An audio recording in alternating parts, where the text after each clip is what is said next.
Hey everybody, welcome to R&B Reviews. I'm Rob. I'm Brendan. And today we're going to be discussing the films that we thought were the worst of 2010. So, I don't know about you, Brendan, but it seemed like the first year we were doing this channel, we kept saying, oh, you got to see this in theaters. This past year, for me at least, it felt like there was a lot of, for me, rent hits and a few snub hits, and there weren't really a lot of standouts.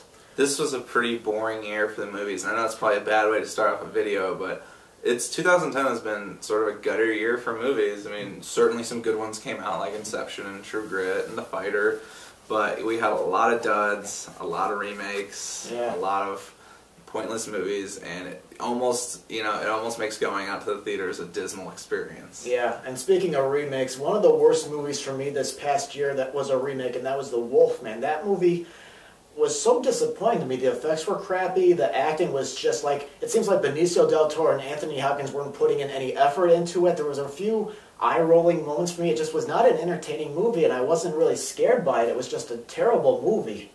I definitely agree with you. The Wolfman has no scare value at all, and it seems like they, for a big budget production remake of the Wolfman, it felt like they could have made a much better movie with studio resources, and it does feel like a lazy, phoned-in movie. I mean, in my review, I was a little more gentler on it, but that's because sort of the werewolf effects distracted me. But yeah, it was ultimately a forgettable movie. When I was going through my movie stubs and seeing what I watched this year, and I was like, oh, I forgot that even came out. Yeah, and what were some of the worst movies for you?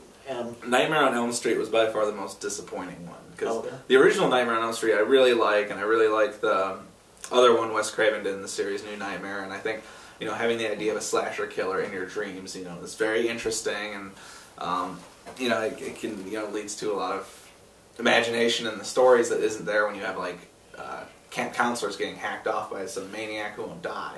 There's sort of supernatural about Freddy, and in this movie, in the remake, they made it really glossy and shiny, and the character of Freddy is in no way interesting. They keep teasing us with this mystery: was he really a child molester, or was he not? And it's just like, it was a boring movie. It was uninteresting, and there's no reason for them to make another one. You know what's funny? The Wolfman, I gave a snuff it to, and you gave it a rent it to. This time around, it's the other way around. You snuffed it, and I said rent it. I didn't think the movie was quite as bad. I think it could have done better if it was put into the right hands. The director who made this movie's mostly done music videos, and it does feel like a music video, and I feel like we do get cheaped out. But I did find the story interesting, and I remember rewatching the original beforehand, and even though it may not be quite as scary for the generation now, it definitely has an era of creepiness to it. And I think this remake did as well, but I feel like it could have been even better. If the remake has any creepiness from it, it's simply derivative from the original. I mean, that's all it is. I mean, that's all this year was movies that are just simply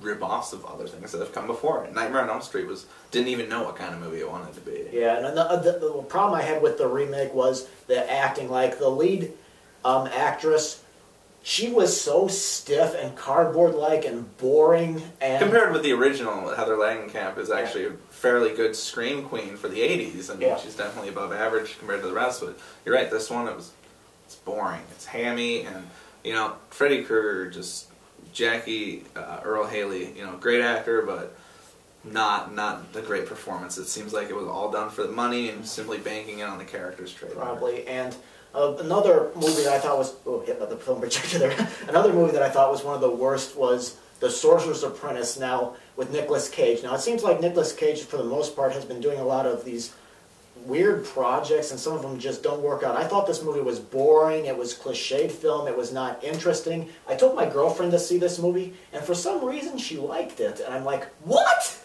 I'm like, what the heck? What's so good about this movie?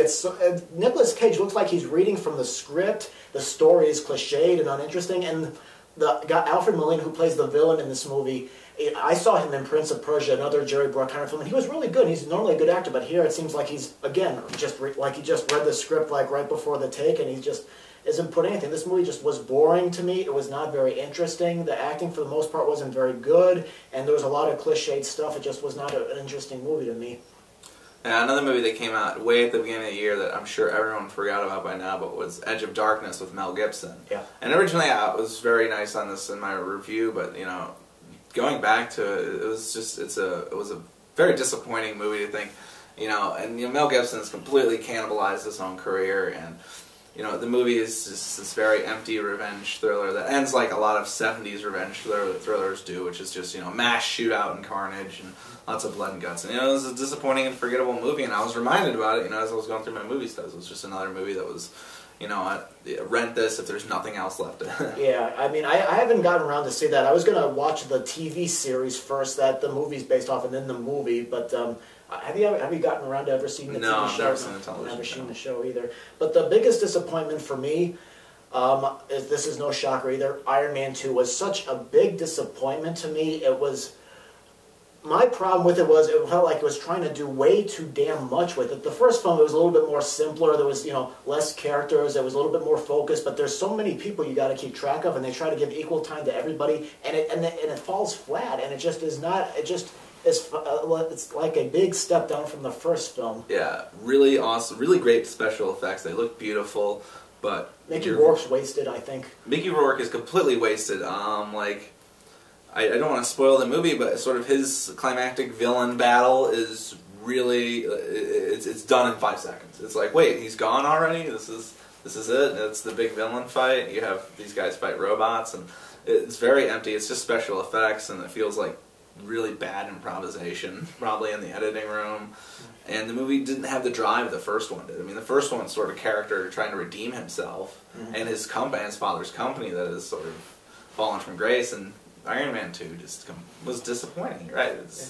It didn't cash in on any of the promise, and hopefully there'll probably be a third one, but hopefully it improves. Yeah, and one more thing, at least for me, this is not the worst movie of the year for me, but the one that everybody seemed to have trashed this year was The Last Airbender. I went to see it, and I thought it was an okay movie. I thought it was a renter, but everyone else seems to be trashing it. It does have its problems. I think it's like I understand they took like the whole first season of the cartoon show and tried to make it into one movie, and as a result the film feels choppy and the voiceovers is overdone and there's a lack of character development, but I think if it was done in the right hands, maybe it could have been more effective. And I haven't heard anything about whether the sequel is going to happen or not. It made a ton of money at the box office, surprisingly, and I said in my review, if this sequel ever gets made, I think they should give it to somebody else.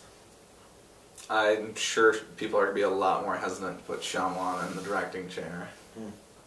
Okay, so is there any other worse movies for you? I can't think of any other bad movies, but I'm sure I'll see more as the months go on DVD and whatnot. But this was, it's just a forgettable year. There was a lot of movies that, it kind of felt like I wasted my money going to see in the theaters. And remakes, it just kind of proves once again, remakes it's exactly, if you want to waste your money, go watch a remake. Yeah.